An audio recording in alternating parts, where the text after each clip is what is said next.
Good morning, this is David from Clear. We're actually going to go ahead today and give you a small brief self-help video from when starting Clear voice services to show you the proper way to connect the Clear modem to the phone adapter that was provided for the phone service. You'll see is in front of me right now the cabling that we have and the equipment's provided. There may be a few pieces that you don't have, i.e. another Ethernet cable, but it's not necessary for starting the phone service. What we have is absolutely necessary. We're going to go through that. So starting on the right of your screen, as it stands right now, you should see the phone that we're going to use. It's a simple corded phone. After that, to the next, you'll see the Clear modem. This is one of our many different Clear modems that we have. This is the one we're going to use for this thing. All Clear modems connect the same way to these phone adapters, so there should be no main difference. As long as they are the actual Clear home modems, the mobile devices will not connect to these devices and are not supported currently as connecting to them for a signal. Behind it, you'll see I have a power cable. The next device that I have in order here is the phone adapter itself. The most common model that we have, although we do have different models, most of those are not in circulation anymore. So the one that you will have here is this one right here, which is the 2102. You'll see it has the standard 4 lights in the front. We'll get close up to that for you here in a moment, and you'll see what we're talking about. Lastly is an Ethernet cable. Now, a blue one will come with the phone adapter generally, or the modem, when you have it in the box, but it doesn't matter what color it is. We'll get to the reason why it's blue in just a second. The first thing you're going to want to do is actually set up your Clear modem. As you're going to need to do is you're going to need to find a good place near a window normally and set up the device. Typically, window is the best case, and then you're going to want to do that so you can get the best possible signal. Take your power adapter. Another thing I'd like to point out on these power adapters is that these plug-ins in the power adapters, these were originally constructed to also fit European plugs. So in some of these boxes, you'll find that this is actually separated. If you have one like that, it's real simple to push here and slide it into place. It will lock into place. Now, if there's a case where you feel like you're not getting power to the device, simply press that in, slide it out, and then slide it back in until you hear that click. Make sure you have a good connection on that cable. You want to plug it in to your outlet.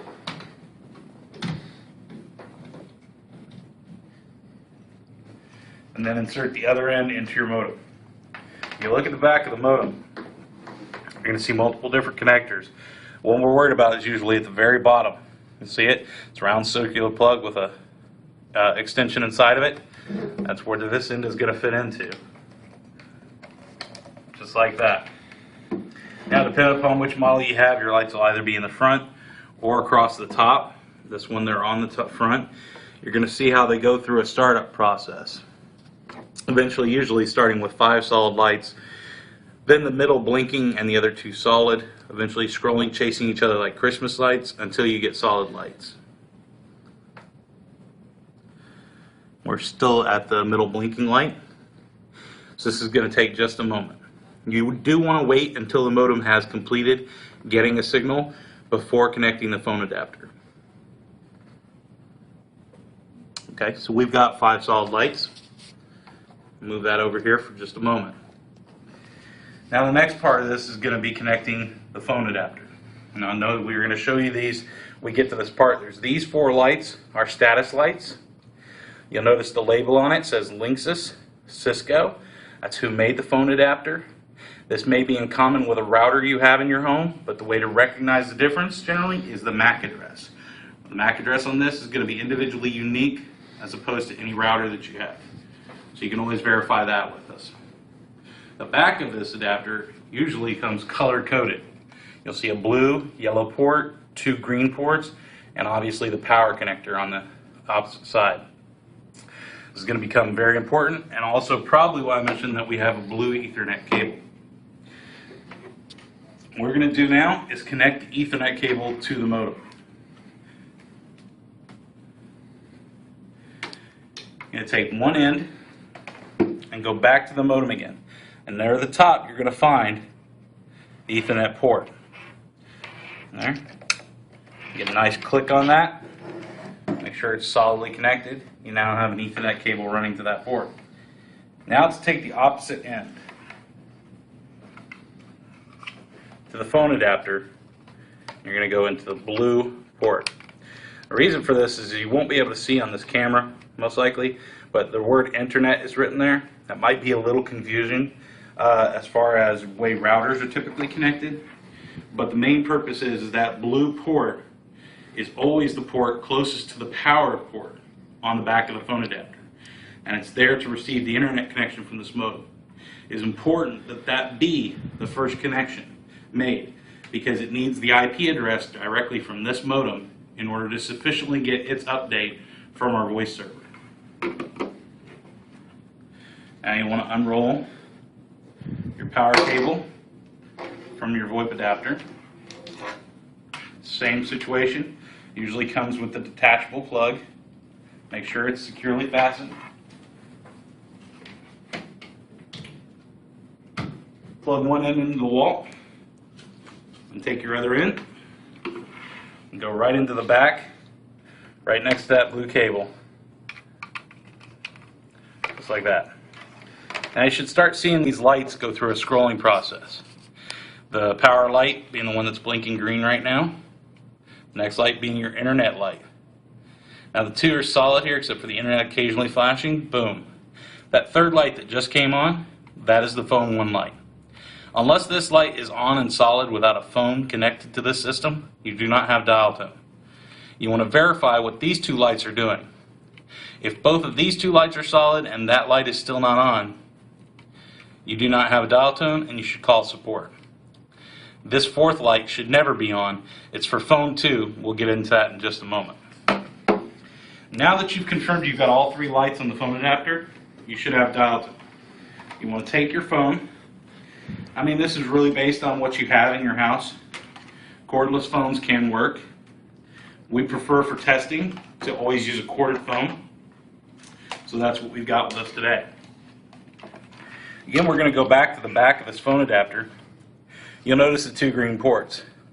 On ours, you're going to notice there's a hard piece of plastic inserted into one of those green ports. It's because that green port is not active. It's the phone port 2 is not activated on here. There's no way for us to activate it. However, if you do plug a phone into that and you pick it up, the phone 2 light that we showed before that's not on will blink.